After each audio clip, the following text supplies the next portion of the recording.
Before we get started, guys, make sure you're liking and subscribing to the channel. What a nice win for the Utah Jazz. Utah plays the New Orleans Pelicans, who have they have a very interesting style. They have obviously everyone's, probably one of the more interesting players in the league, Zion Williamson, because I think everyone's just still trying to figure out what he is and what he will eventually be. One thing's for sure is he is just an athletic marvel, just a physical specimen. He's like 280 pounds. He's like just an absolute monster. I mean, that play where he just bulldozed Derek Favors and then just softly puts the ball on the rim, his finishing is out of this world. You combine that, that soft touch, that ability to just make shots with his incredible size. I mean, just the idea of just the force that he creates when he leaves the ground and just explodes to the rim. It's just, there's no one in this world like him. He is unique in every aspect. Now, he's not a shooter, but he hit enough of his free throws that he is enough, that you can't just foul him. And he's so strong that even if you did try to foul him, he just finishes anyway. I mean, he's just, inside, he's unbelievable. And I think for Zion Williamson, the next step for him is basically just a center. I mean, just probably the most unique center in the NBA, because he can handle the ball, he can pass, he finishes better than anyone in the league. His athleticism is out of this world. The problem is he's not a good defender. He's just not a good defender right now. That's the thing that Zion's going to need to work on, is just being a better defensive player. And maybe if you put him at center, things work out a little better. Maybe if he's guarding someone like Rudy Gobert, or they have Steven Adams on the Pelicans. If he's guarding someone like Steven Adams, he can stay with those guys better. So maybe that's just the next step for Zion. Maybe he can't really guard on the perimeter, because tonight when the Jazz were going against Zion, they'd bring him out in the perimeter and they'd beat him. I mean, George Niang blew by him and dunked the ball. So if you're getting blown by George Niang, you've got some defensive things you can work on, all right? Doesn't mean he can't do those things. He doesn't mean he can't become a good defender, because he's got easily all the physical tools anyone could ask for. It's just like a style thing. It's a tool. It's like a footwork thing. It's learning when to go, contest a three-point shot and hold your ground and things like that. Just there's so many little things that he just needs to learn and be better at, that he has a chance to become better at, that I wouldn't give up on it. But it's surprisingly bad right now. So next step for Zion is using that incredible physical talent and learning how to channel it on the defensive end more effectively. Outside of Zion, there are some nice players on the Pelicans. That Lonzo Ball's a nice defender. Not a great shooter, but a nice defender, and he moves the ball really well. You've got J.J. Redick, who can still shoot the ball. Eric Bledsoe is a average to good NBA player. So they've got pieces on this floor that can really complement Zion. Steven Adams is just a nice, solid starting center. There's a lot of nice, solid pieces to this team. It just feels like they just need to add a little more talent, or at least make talent that coalesces better. I don't know what Stan Van Gundy's going to do. I do feel like Zion Williamson needs to be the center of this team for them to kind of be if they want to be a championship level team. I think Zion Williamson needs to be the center and become an incredible defensive presence at the center position while doing what he does on offense. And then he needs players around him that are high level. And they need another star on this team. They just do. Brandon Ingram, I really like, and I actually think he can be that guy. Honestly, I think Brandon Ingram and Zion Williamson is a really nice core, but I think Zion needs to go to the center spot, and then you need to have shooters all around those guys, and you've got a team that can win a lot of games for you. But this formation of the Pelicans can be a good defensive team with Steven Adams at the center.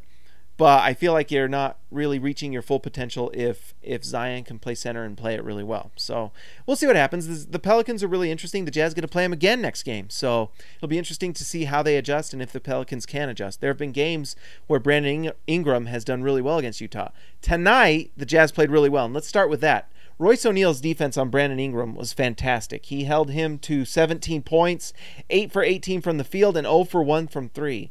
So he was going to the hoop and 4 assists. And that's really minus 18 for Brandon Ingram. That is Royce O'Neal right there. So anyone who's been saying, on Twitter, some people have been saying things about Royce O'Neal that have just been flat out disrespectful and incorrect.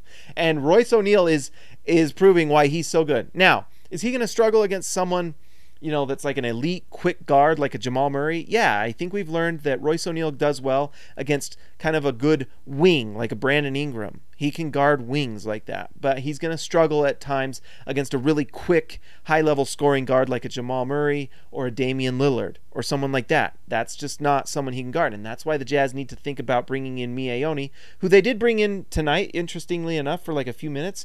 Joe Ingles came back, and Quinn Snyder brought in Miaoni for 2 minutes. But hey, it's something. I'll take it. 2 minutes. He got 1 rebound. So good for you, Miaoni, and you get 1 rebound for every 2 minutes you play. But anyways, I would like to see Quinn kind of give someone like Oni, who showed that he could guard Jamal Murray last game. I know it was a short amount of time, but hey, if in that short amount of time you show something, I think that means you need to kind of explore that. Because if Miaoni can get on the floor and hit threes and then also guard elite scoring guards, and then Royce O'Neal can guard elite wings, I mean, doesn't that seem like a math equation that works? If you have, like, honestly, doesn't that just kind of make sense? I don't know how else to describe it. If they've got an elite wing and you can put Royce on them, and they've got an elite guard, you can put Miaoni on them. Why? Doesn't that make sense to me? Am I crazy? Am I strange? I don't know. I don't know. Like, it actually makes me feel like, am I in crazy town? Donovan Mitchell was elite tonight again. Elite. 7 rebounds, 4 assists, 28 points, 9 for 15 from the field, 60%, 4 for 7 from 3. Donovan's spot-up shooting is just out of this world. He is, last game was a struggle for him, and tonight he just exploded. And he seems to do this against the Pelicans, I guess. But he just was really, really good tonight, except for the 5 turnovers. 5 turnovers. Donovan's got to work on that. 2 to 3, that's okay. When you start getting into 5+, you got to work on that, especially when you got 4 assists. We want to get that to be a positive assist to turnover ratio. It's got to be a 4 to 3, a 4 to 2. When you're playing Call of Duty, you need your kill to death ratio to be good.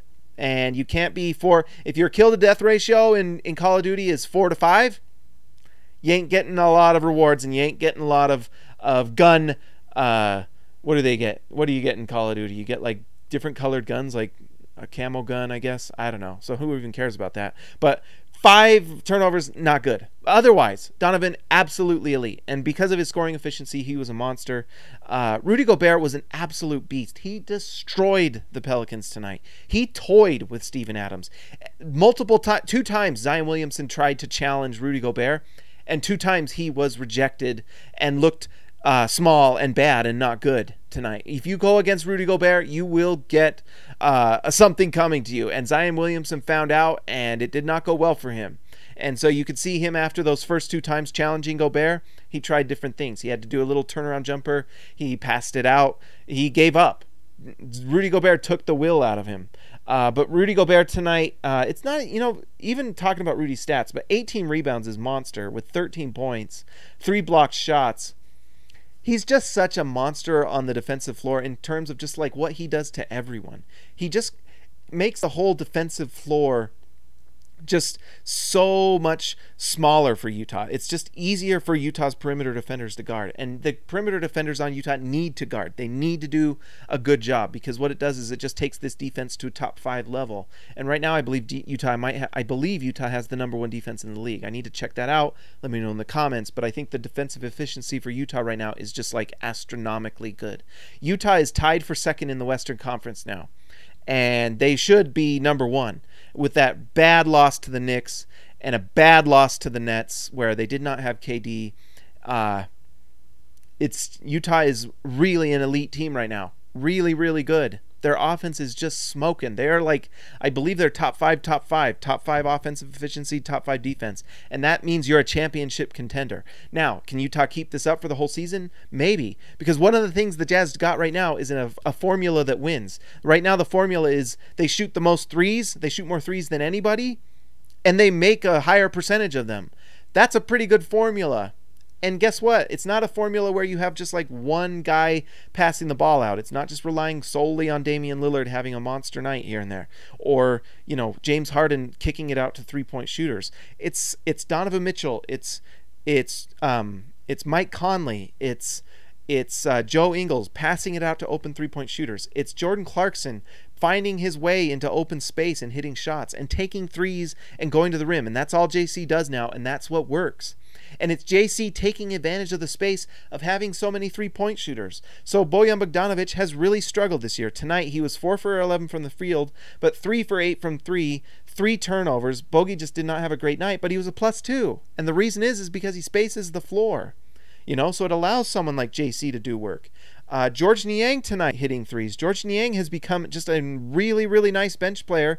Who'd have thunk that if you play with Derek Favors and Jordan Clarkson on the bench and have like Mike Conley passing you the ball, you'd be doing better. Who knew? Instead of Ed Davis and Emmanuel Mudiay and all these and like Jeff Green, imagine that he's going to do better with those guys around him, because he's shooting 40% from 3 again, which he does every single season, and he has soft touch so he can hit little floaters and things like that, like he's shown.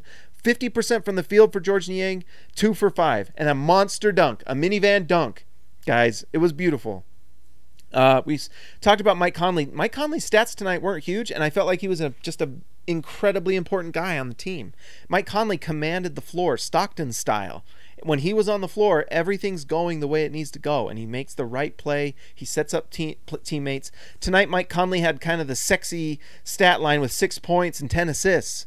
Let's see, 2 turnovers from Mike Conley, but 6-to-2 turnover ratio. We know about the ratios now, right? We're appreciating the ratios. Shout out to ratios.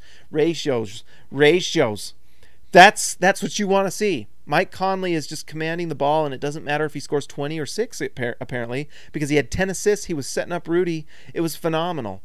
I believe that's all we got to talk about tonight. How nice is it that the Utah Jazz can depend on Derek Favors instead of Tony Bradley to back up Rudy Gobert? It's so nice. And I know Derek Favors isn't like, destroying worlds. He's playing just solid basketball, and that's why he's backing up Rudy. It's just such a nice luxury for the Utah Jazz.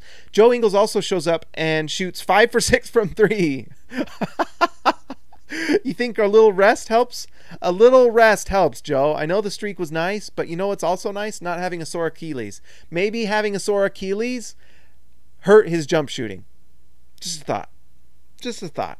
If you agree, let me know in the comments. If you like the New York Yankees hat, let me know in the comments. I like the Yankees hat. It's something I'm gonna wear, right? Guys, like and subscribe to the channel.